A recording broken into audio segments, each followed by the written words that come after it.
No ano passado eu terminei um livro e na última página dele eu não conseguia fazer absolutamente nada a não ser encará-la por bastante tempo. Não porque o livro era assustador, nem porque tinha um final feliz, muito pelo contrário. Eu terminei aquele livro com um sentimento de tristeza tão ruim dentro de mim, e foi como se eu tivesse perdido alguém muito próximo, ou se algo de muito ruim tivesse me acontecido. E por um momento eu consegui sentir aquela dor como se ela fosse minha.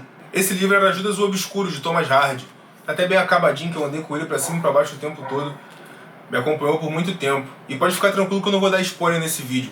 Mas o mais estranho não foi o sentimento que eu tive naquele momento, mas sim o que me aconteceu uma semana depois, quando um companheiro de trabalho me perguntou um livro, uma indicação para que ele pudesse ler, e eu, sem pensar duas vezes, eu recomendei Judas o Obscuro.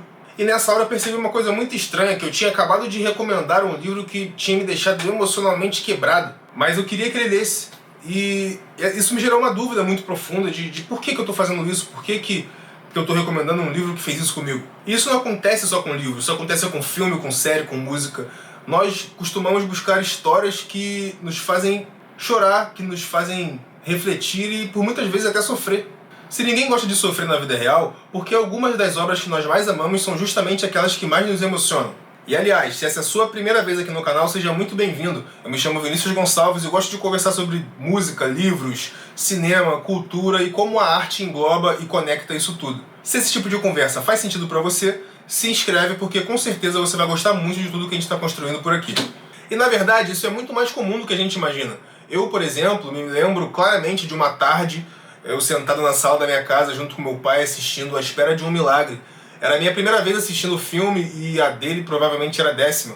Mas eu me lembro exatamente e achei muito curioso o fato dele assistir novamente comigo, mesmo já tendo assistido diversas vezes. E eu lembro exatamente como aquela história me marcou, eu lembro exatamente o sentimento que eu senti naquele momento e como essa lembrança ficou na minha cabeça durante vários anos, né?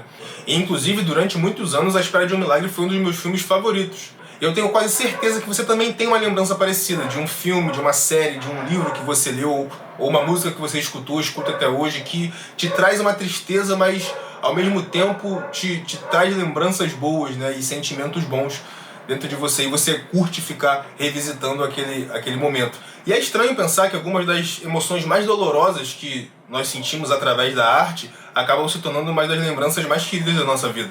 Mas afinal de contas, por que isso acontece? Por que uma história fictícia consegue provocar sentimentos tão reais? No final das contas a gente acaba não procurando saber, mas a resposta começa no nosso cérebro. Durante muito tempo os cientistas acreditaram que as nossas emoções serviam apenas para nos proteger. O medo nos afasta do perigo, a raiva nos ensina a reagir e a tristeza nos ensina a lidar com as perdas.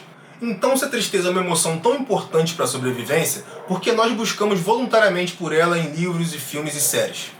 Alguns estudos em psicologia e neurociência sugerem que o nosso cérebro consegue fazer uma distinção muito importante. Quando assistimos um filme, lemos um livro ou ouvimos uma música, nós sabemos racionalmente que aquilo não está acontecendo. Porém, emocionalmente, o nosso cérebro entende aquelas situações como se elas fossem reais. É por isso que nós sentimos empatia por personagens que nunca viveram, e é por isso que nós conseguimos chorar por alguém que nunca sequer existiu. E curiosamente, essa ideia não é nova. Há mais de 2000 anos atrás, Aristóteles observou que as tragédias gregas tinham um efeito curioso sobre as pessoas. Elas provocavam medo, tristeza, compaixão, mas quando as peças terminavam, o espectador saía de forma diferente do que havia entrado, porque eles aprendiam a lidar com essas emoções e de forma melhor tratá-las. E ele chamou esse processo de catarse, que do grego significa algo como purificação ou limpeza. E o mais curioso é que Aristóteles nunca leu um romance moderno, nunca pôde ouvir um álbum como nós podemos consumir hoje, nunca assistiu um filme como nós assistimos hoje, e ainda assim, desde essa época, ele já se fazia essa mesma pergunta.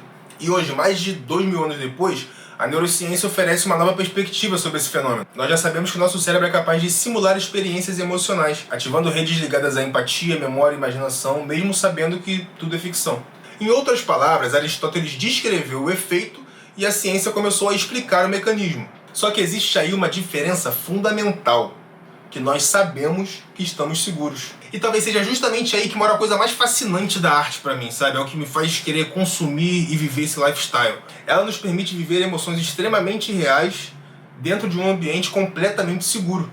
E talvez seja por isso que nós continuamos voltando.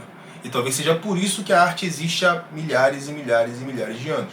Mas eu acho que existe uma camada ainda mais interessante dessa história, porque a arte não nos permite viver só experiências individuais, mas ela também nos embasa para vivermos experiências emocionais coletivas. E crescendo na Baixada Fluminense, eu comecei a perceber que talvez essa ideia também faça sentido na cultura ao meu redor. Então talvez seja por isso que uma roda de samba consegue estar lotada numa quarta-feira à noite, numa sexta, num sábado, num domingo, arrastando milhares de pessoas, porque ali elas conseguem sentir dor, conseguem sentir saudade, conseguem sentir o sofrimento, ainda assim estando num local extremamente seguro. Obviamente que não é só isso que nos leva a uma roda de samba, porém esse é um dos pontos principais. E talvez por isso também o Poesia Acústica tenha sido um case de tanto sucesso no cenário do rap nacional, porque justamente fala coisas que as pessoas costumam viver, e quem não está vivendo pode se posicionar nesse local confortável para viver sentimentalmente o que a arte lhe proporciona. Porra, genial!